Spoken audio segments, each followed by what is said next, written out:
Hey kids, welcome to another Glen's Drum Emporium episode. Don't mind the mess behind me. We are sorting through thousands of parts that I've accumulated over the years to fix drums and restore drums and have fun with drums. One of the few hobbies I have is doing that and building model cars. My workbench is a little cluttered with a mix of things. So I got some questions about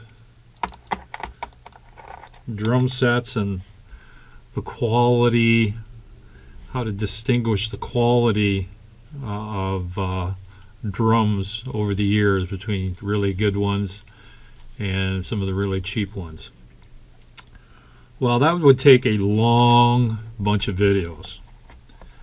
So I'm going to start with the basics, just the simple basics. Obviously, we know the woods are different. That's the key thing. And that goes back to the Japanese import kits called MIJs or stencil kits.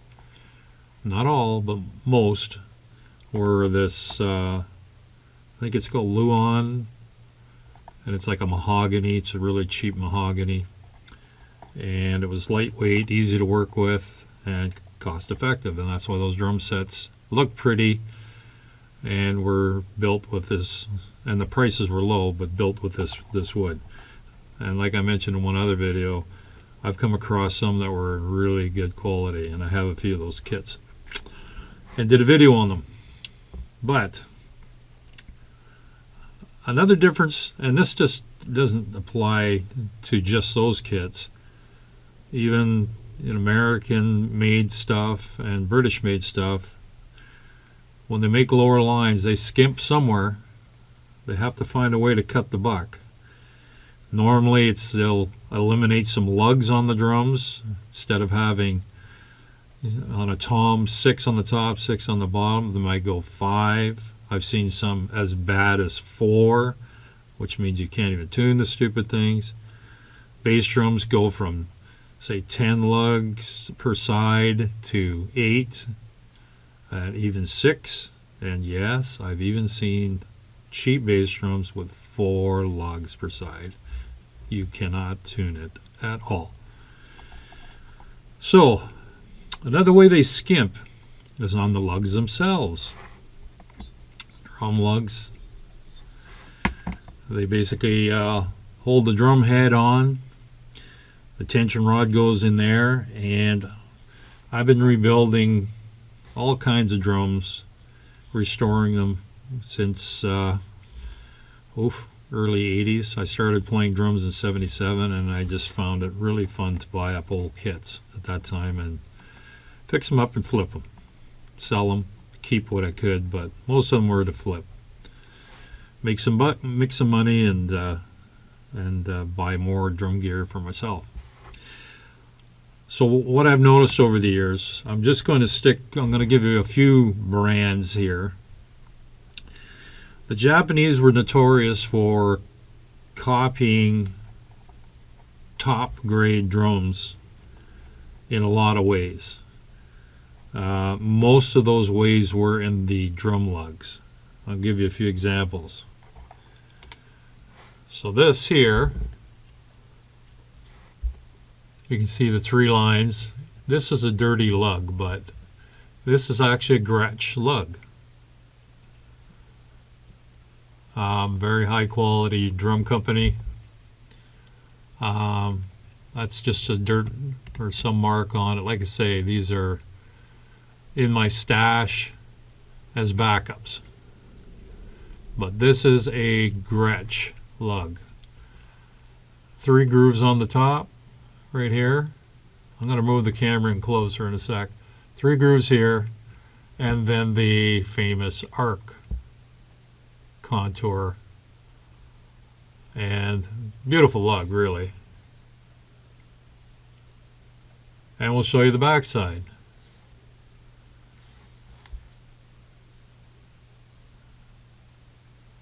So notice on this side They have a reinforcing bar of material down here. And the front one has got thick metal all the way around it. Now hopefully you can see that. I might move the camera just a bit into the light just to see. So what I'm going to do, I'm going to go through these briefly. A company called Gracie, which was a Japanese company, and they were a model of drums by the Yoma, I forget the name, but they were around. They're building drums in 1902. I did the thing on this company in a previous video. So they built this line called Gracie drums. Now this is a Gracie early lug. So 3 grooves and a somewhat shallower arc right here. Very Gretsch, very borrowed Gretsch. Now look at the mass on the inside of this. That's solid metal, and they just tapped into it. And this has weight like you can't believe. Like this, it weighs more than the Gretsch lug. So I'm not sure the metal, but it's pretty heavy duty. In this case, I have a Gracie drum set and a few extra Gracie stashes of parts and stuff. These lugs, chrome, did not hold up all these years, but the metal underneath is fantastic. Now, if I remember right, this bass drum was in a damp area, and that's probably why the chroming went. But there is nothing wrong with the construction of this shell, or this lug whatsoever. It's built like a tank, and that's a Gracie one. Their tom lugs, same. They baby the, or they mimic the smaller Gretsch lugs also. As for the Gretsch, it's built tough too. I've never had a problem with Gretsch lugs ever, and I own quite a few kits. So that's proof right there that just because it's a Japanese lower line kit doesn't mean the quality's not there. That's one myth busted right there. Not all Japanese lugs are great, and American made stuff or British made stuff, not all their stuff is great either. Goes for other companies too. Okay, we're going to show you this. That's an old Slingerland from 1963. It's not cleaned up. It's off a bass drum. And, oops, almost dropped it. And I'm just going to take the screws out here. I should have taken these out and make it easier to see.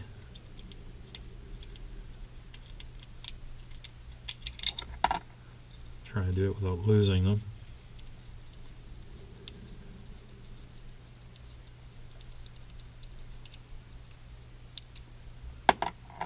And you can see solid steel where the screws have to mount through the shells.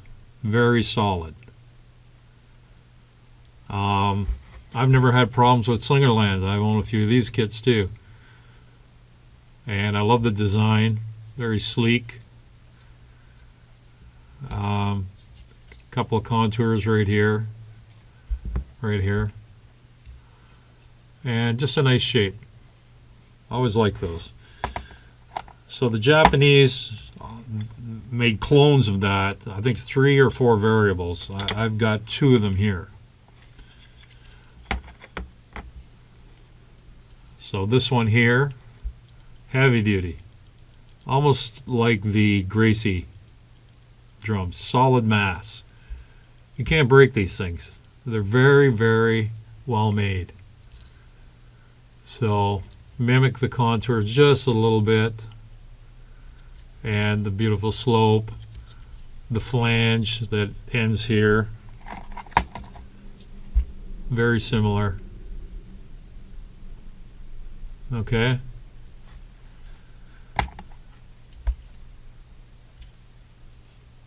So, and built really thick.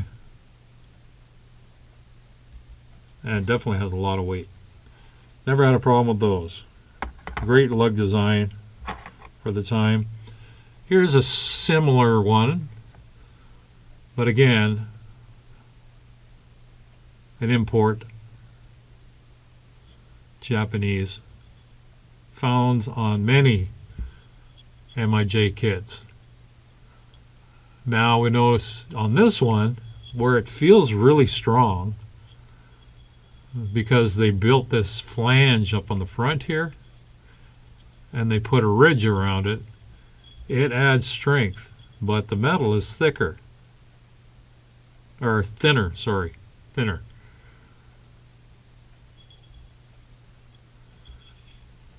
So I have a stash of these too. Again, haven't broken any, but I can see where these are changing and going thinner.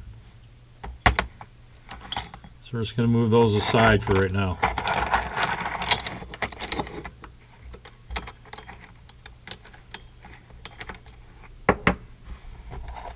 And then we're going to bring in some of the what we call the pearl. This is probably the most cloned lug ever made. This lug design is on so many brands, but I believe, don't quote me, but a lot of them came from the Pearl factory. In the 60s, they were doing a lot of the MIJ kits, along with running the Pearl drums. So it's a Pearl clone. I do have original Pearls here. I'm going to show you in a sec. These are Pearl clones. Up where I live, you would have seen these on Maxwin drums, which was a lower line drum. Also a brand called Westbury. I don't know if Westbury is popular anywhere else, but they are flooded where I am, or until the CB700s and all those other kits kind of replace them. But so now the problem is older Westbury cheap drums were actually pretty damn good quality, and I had a few of those and they actually sounded pretty good, and they were built like tanks.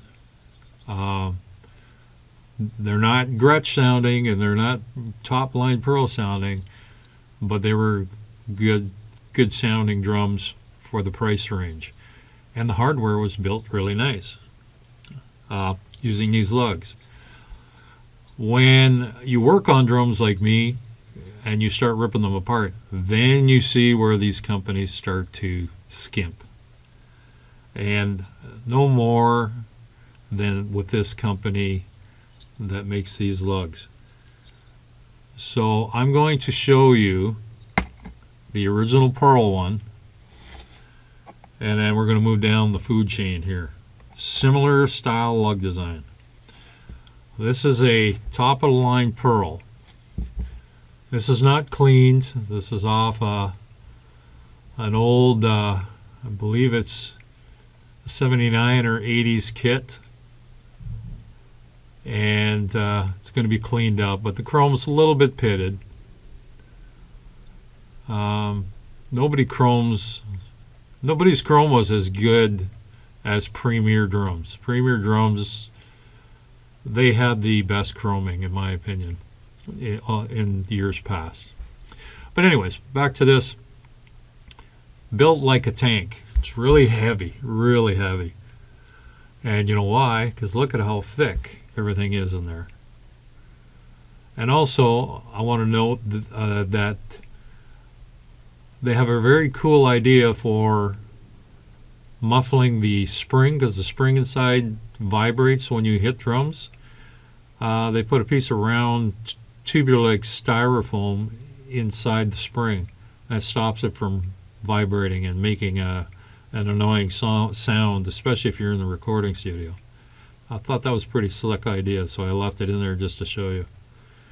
But this lug, beautiful lug. It was used for years and years with pearl drums. And I'm going to show you the tom version. This is, and I'm going to note some things here to pay attention to.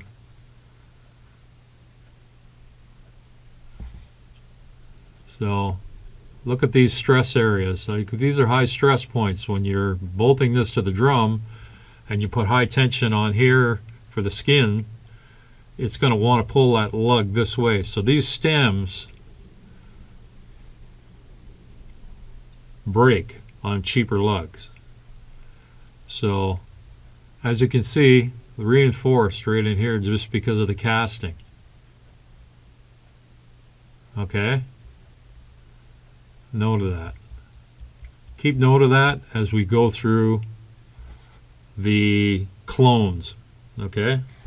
So these are pearl, 2 pearls, the bass drum and the toms. Well made, excellent quality. Chroming, depending on where its life cycle was, the chrome was not as good. So, but if you keep it up and polish it all the time, it should be fine. Okay, so we're going to go into some older style. I just got to get the screws out of it here first.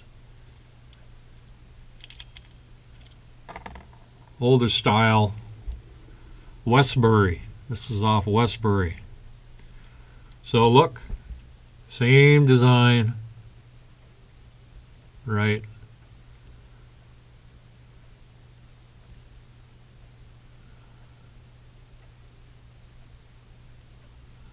The difference is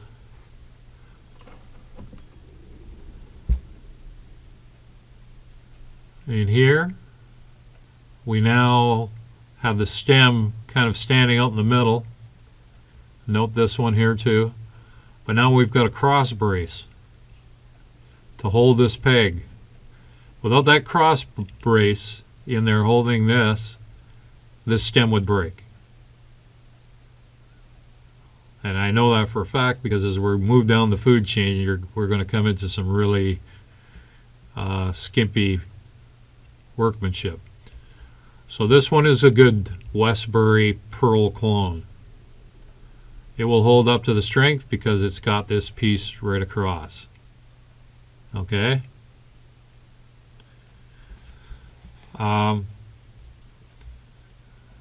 And these have stood the test of time because up here where I live, Westbury drums were around for a long time. Okay. Another clone.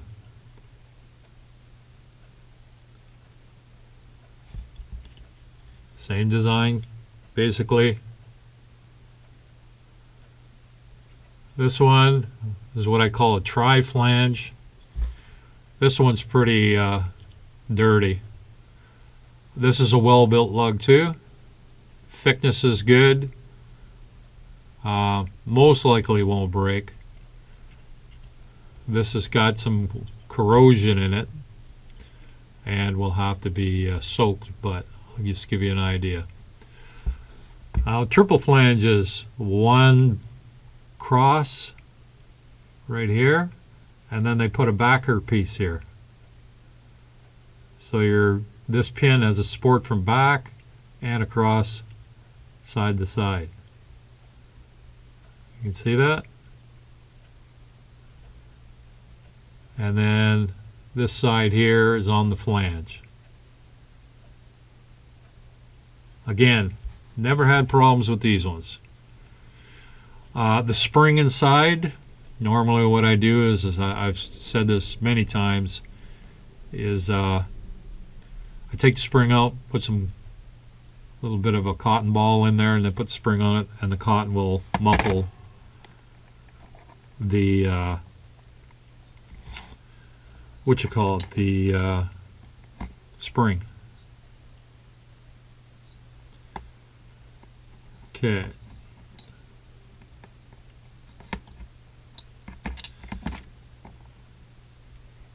Just looking here. So, okay, another clone. Again, same style. Another Tom lug. And now we have this design. Can you see the difference? No crosser. Crosser is now removed. So we're starting to skimp now. We're starting to try and save on material. There is a support in the back, and those somewhat last longer, but I've had a few of these break. But at least they have some support there. But the problem is the support just kind of goes the one way. The front, the material is starting to get thinner, and on this particular design, this peg is starting to shift to this angle. So we're starting to get cheap now. Inferior material and not enough of it, and a weaker, thinner metal thickness. Okay, and it gets worse. Okay, another clone, same.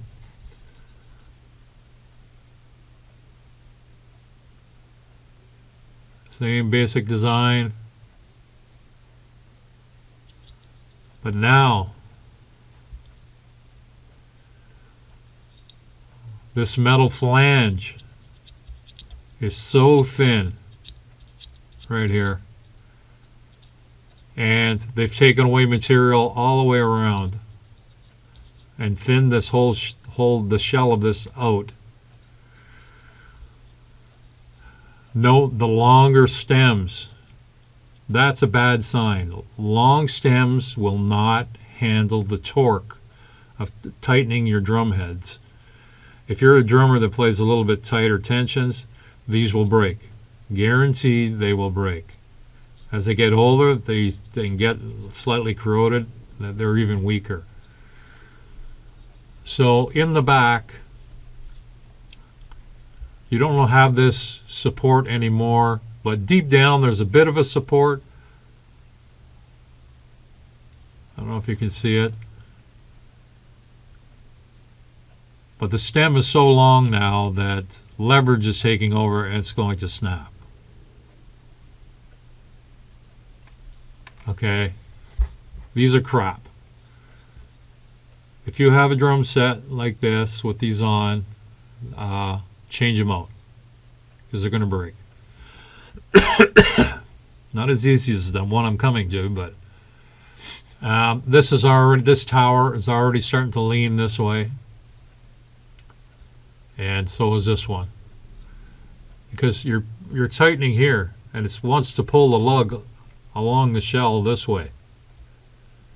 It's just, and if this was a snare drum one, it would just snap instantly.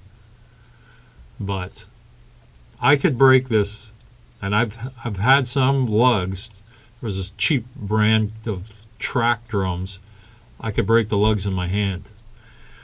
Old track drums from, I think it's the 80s, are great drums. They actually had quality control, but the new track drums that you see right now are generic. Okay, now we've hit the epitome of crap. Okay, so once again, same design on the outside.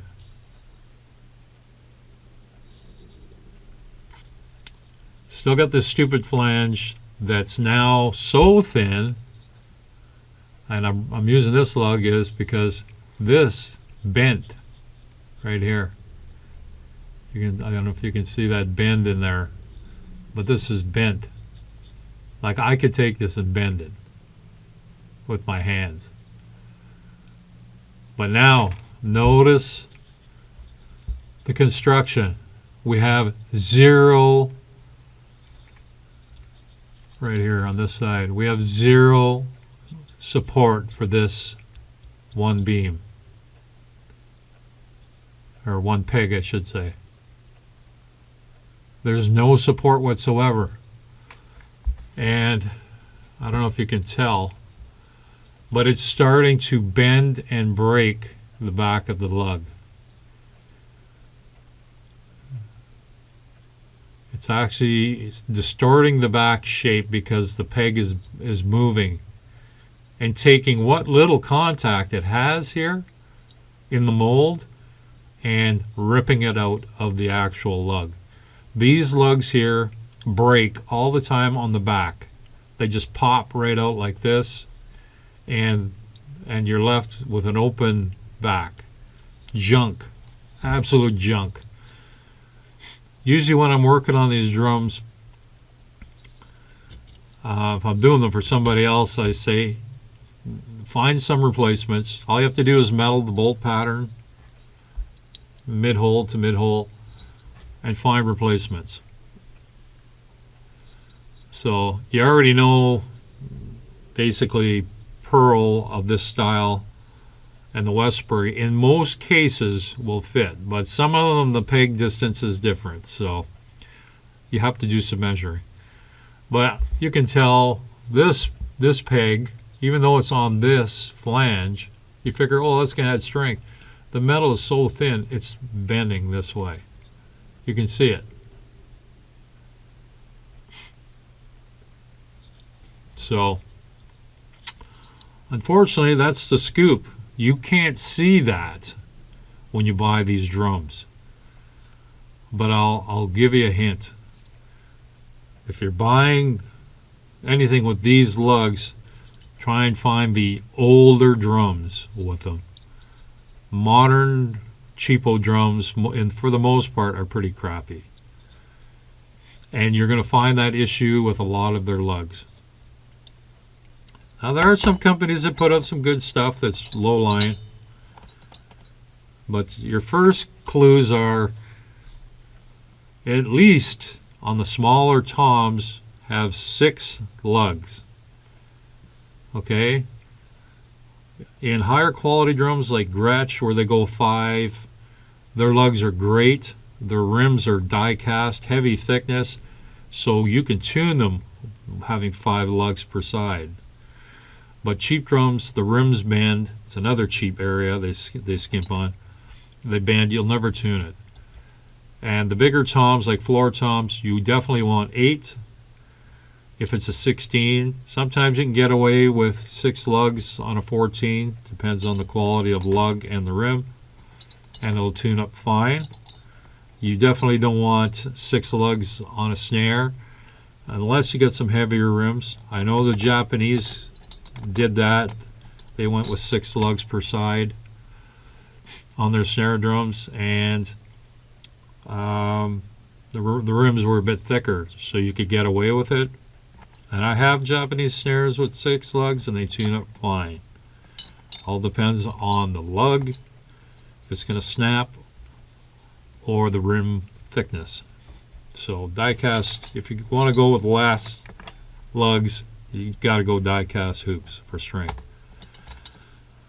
So that's the scoop, kids. Like this one's going to break right here. That one's, it's going in the scrap bin. We'll take all the springs out, all the tension rod retainers out, and we'll stockpile them. That's what I do. There's nothing wrong with most of the tension rod retainers. Nothing wrong with the springs. Modern drums don't use springs anymore. They have little plastic inserts that hold them in place, which is ironic because a chibi drum company called Stewart, I think it was Stewart, up where I lived they were called Stewart's, their lugs used to slide in this metal. I don't know if I got any around here. Yeah. This was the old style. They didn't have this spring-loaded thing that's, you know, if it wasn't true, still had some play in it. They had this type. And what these used to do, there used to be a slot right in here, and these slid in. And the hole is threaded. So you basically didn't have this. You didn't have a spring. You just had this. So that's pretty thin to have your tension rod on. And if you're high tension, especially on their snare drums, because there's not a lot of meat of thread here, not a lot of meat, that would start stripping out. So, interesting design. I've only seen like the Stewart Company. It's MIJ Japan design. But the lugs would actually have a little separator wall, and this would fit through the separator wall. The pain in the ass was every time you took the lug off the drum, these things came flying out because it was not being retained. But some people used to make a cover just to hold them in, just like styrene, not styrene, yeah, styrene, and make it a template and just to hold these ends. But in any case, another design. I have lots of those. So that's the scoop, kids. Learn a little bit about the quality of your lugs when you're buying a drum set. I've got a few cheaper kits. I've got a Ludwig Quest Love kit, and I've got a Mapex. It's got that blood wood finish. Got really cool lugs on it, and just the design's really cool.